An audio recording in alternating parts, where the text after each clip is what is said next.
How do you explain when things don't go as we assume? Or better, how do you explain when others are able to achieve things that seem to defy all of the assumptions? For example, why is Apple so innovative? Year after year after year after year, they're more innovative than all their competition. And yet, they're just a computer company. They're just like everyone else. They have the same access to the same talent, the same agencies, the same consultants, the same media. Then why is it that they seem to have something different? Why is it that Martin Luther King led the civil rights movement? He wasn't the only man who suffered in a pre-civil rights America, and he certainly wasn't the only great orator of the day. Why him? And why is it that the Wright brothers were able to figure out controlled powered manned flight when there were certainly other teams who were better qualified, better funded, and they didn't achieve powered manned flight, and the Wright brothers beat them to it? There's something else at play here. About 3.5 years ago, I made a discovery. And this discovery profoundly changed my view on how I thought the world worked, and it even profoundly changed the way in which I operate in it. As it turns out, there's a pattern. As it turns out, all the great and inspiring leaders and organizations in the world, whether it's Apple or Martin Luther King or the Wright brothers, they all think, act, and communicate the exact same way, and it's the complete opposite to everyone else. All I did was codify it. And it's probably the world's simplest idea. I call it the golden circle.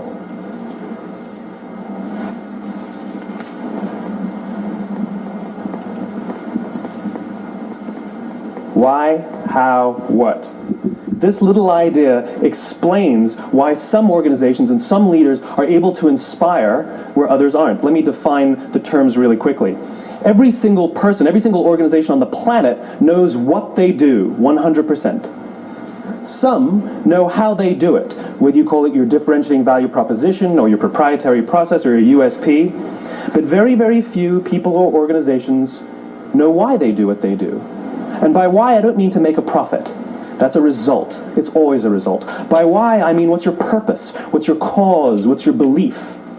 Why does your organization exist? Why do you get out of bed in the morning? And why should anyone care? Well, as a result, the way we think, the way we act, the way we communicate is from the outside in. It's obvious. We go from the clearest thing to the fuzziest thing. But the inspired leaders and the inspired organizations, regardless of their size, regardless of their industry, all think, act, and communicate from the inside out. Let me give you an example. I use Apple because they're easy to understand and everybody gets it. If Apple were like everyone else, a marketing message from them might sound like this. We make great computers. They're beautifully designed, simple to use, and user-friendly. Want to buy one? Meh.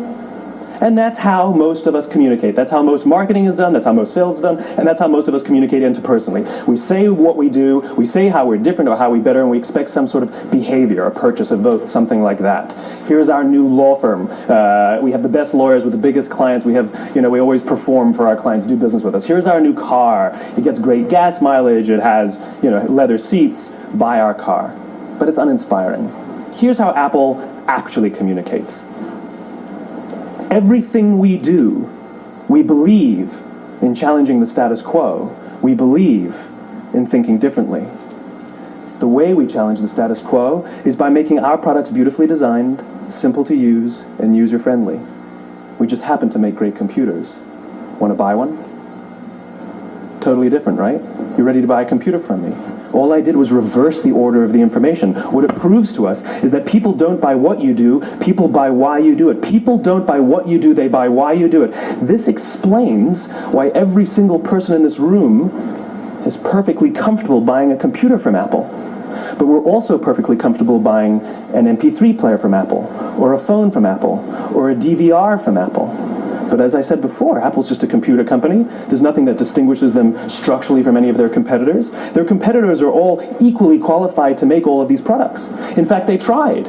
A few years ago, Gateway came out with flat-screen TVs. They're eminently qualified to make flat-screen TVs. They've been making flat-screen monitors for years. Nobody bought one.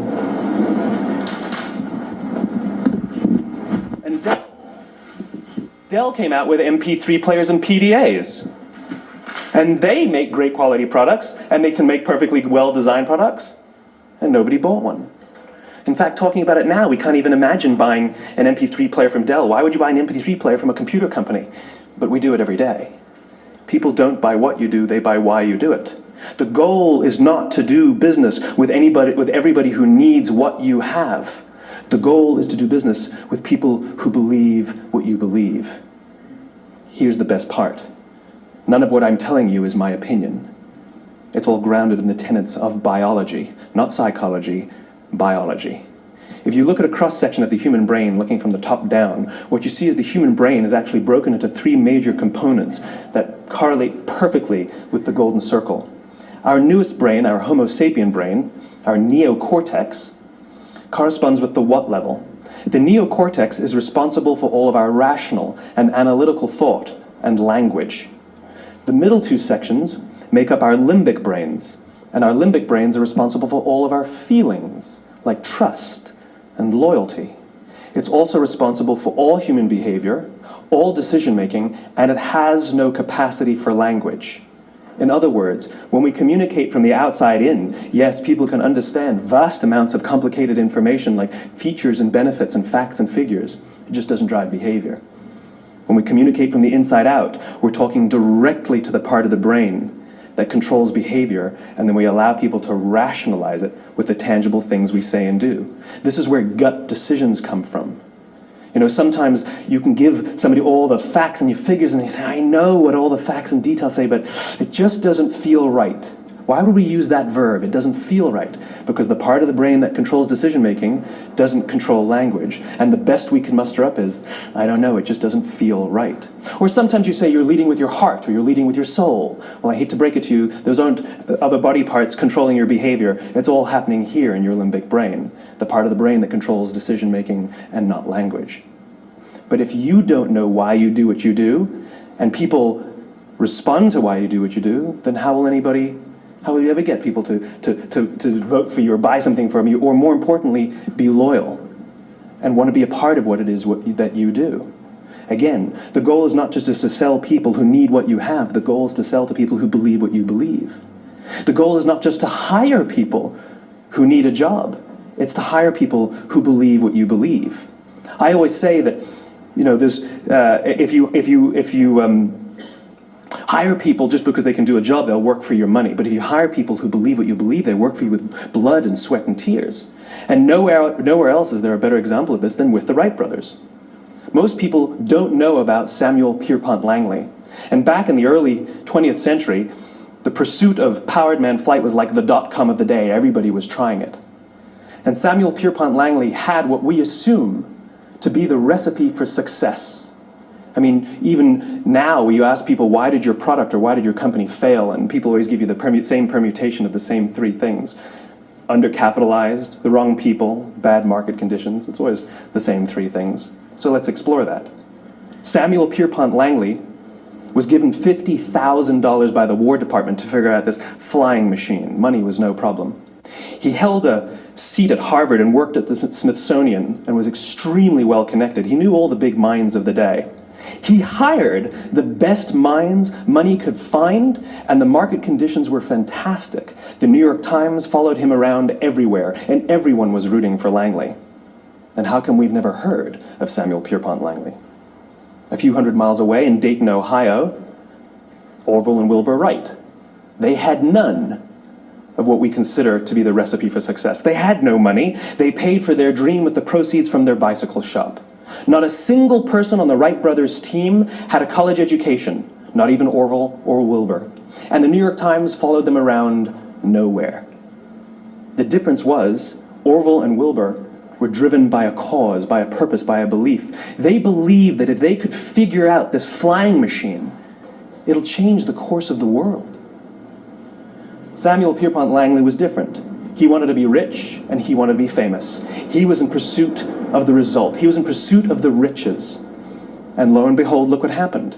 The people who believed in the Wright brothers' dream worked with them with blood and sweat and tears. The others just worked for the paycheck. And they tell stories of how every time the Wright brothers went out, they would have to take 5 sets of parts because that's how many times they would crash before they came in for supper. And eventually, on December 17th, 1903, the Wright brothers took flight. And no one was there to even experience it. We found out about it a few days later. And further proof that Langley was motivated by the wrong thing, the day the Wright brothers took flight, he quit. He could have said, "That's an amazing discovery, guys, and I will improve upon your technology." But he didn't. He wasn't first, he didn't get rich, he didn't get famous, so he quit. People don't buy what you do, they buy why you do it. And if you talk about what you believe, you will attract those who believe what you believe. Well, why is it important to attract those who believe what you believe? Something called the law of diffusion of innovation. And if you don't know the law, you definitely know the terminology. The first 2.5% of our population are our innovators. The next 13.5% of our population are our early adopters. The next 34% are your early majority, your late majority, and your laggards. The only reason these people buy touch-tone phones is because you can't buy rotary phones anymore. We all sit at various places at various times on this scale, but what the law of diffusion of innovation tells us is that if you want mass market success or mass market acceptance of an idea, you cannot have it until you achieve this tipping point between 15 and 18% market penetration, and then the system tips. And I love asking businesses, what's your conversion on new business? And they love to tell you, oh, it's about 10%, proudly. Well, you can trip over 10% of the customers. We all have about 10% who just get it. That's how we describe them, right? That's like that gut feeling, oh, they just get it. The problem is, how do you find the ones that just get it before you're doing business with them versus the ones who don't get it? So it's this here, this little gap, that you have to close, as Geoffrey Moore calls it, crossing the chasm. Because you see, the early majority will not try something until someone else has tried it first. And these guys, the innovators and the early adopters, they're comfortable making those gut decisions. They're more comfortable making those intuitive decisions that are driven by what they believe about the world, and not just what product is available. These are the people who stood online for 6 hours to buy an iPhone when they first came out, when you could have just walked into the store the next week and bought one off the shelf. These are the people who spent $40,000 on flat screen TVs when they first came out, even though the technology was substandard. And by the way, they didn't do it because the technology was so great. They did it for themselves. It's because they wanted to be first. People don't buy what you do, they buy why you do it. And what you do simply proves what you believe. In fact, people will do the things that prove what they believe. The reason that person bought the iPhone in the first 6 hours, or stood in line for 6 hours, was because of what they believed about the world and how they wanted everybody to see them. They were first. People don't buy what you do, they buy why you do it. So let me give you a famous example, a famous failure and a famous success of the law of diffusion of innovation. First, the famous failure. It's a commercial example. As we said before a second ago, the recipe for success is money and the right people and the right marketing conditions, right? You should have success then. Look at TiVo. From the time TiVo came out about 8 or 9 years ago to this current day, they are the single highest quality product on the market. Hands down, there is no dispute. They were extremely well funded. Market conditions were fantastic. I mean, we use TiVo as a verb. I TiVo stuff on my piece of junk Time Warner DVR all the time. But TiVo is a commercial failure. They've never made money. And when they went IPO, their stock was at about $30 or $40 and then plummeted, and it's never traded above 10. In fact, I don't think it's even traded above 6, except for a couple of little spikes. Because you see, when TiVo launched their product, they told us all what they had. They said, we have a product that pauses live TV, skips commercials, rewinds live TV, and memorizes your viewing habits without you even asking. And the cynical majority said, we don't believe you, we don't need it, we don't like it, you're scaring us. What if they had said, if you're the kind of person who likes to have total control over every aspect of your life, boy, do we have a product for you. It pauses live TV, skips commercials, memorizes your viewing habits, etc., etc. People don't buy what you do, they buy why you do it, and what you do simply serves as the proof of what you believe. Now let me give you a successful example of the law of diffusion of innovation. In the summer of 1963, 250,000 people showed up on the Mall in Washington to hear Dr. King speak. They sent out no invitations, and there was no website to check the date. How do you do that? Well, Dr. King wasn't the only man in America who was a great orator. He wasn't the only man in America who suffered in a pre-civil rights America. In fact, some of his ideas were bad, but he had a gift. He didn't go around telling people what needed to change in America. He went around and told people what he believed. I believe, I believe, I believe, he told people.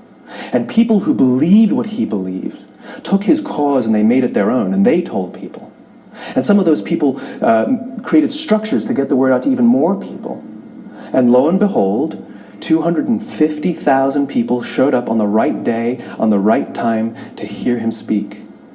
How many of them showed up for him? 0. They showed up for themselves. It's what they believed about America that got them to travel on a bus for 8 hours to stand in the sun in Washington in the middle of August. It's what they believed, and it wasn't about black versus white. 25% of the audience was white. Dr. King believed that there are 2 types of laws in this world, those that are made by a higher authority and those that are made by man. And not until all the laws that are made by man are consistent with the laws that are made by the higher authority will we live in a just world. It just so happens that the civil rights movement was the perfect thing to help him bring his cause to life. We followed not for him, but for ourselves. And by the way, he gave the I have a dream speech, not the I have a plan speech. Listen to politicians now with their comprehensive 12-point plans. They're not inspiring anybody. Because there are leaders and there are those who lead. Leaders hold a position of power or authority, but those who lead inspire us. Whether they're individuals or organizations, we follow those who lead, not because we have to, but because we want to. We follow those who lead, not for them, but for ourselves. And it's those who start with why that have the ability to inspire those around them or find others who inspire them. Thank you very much.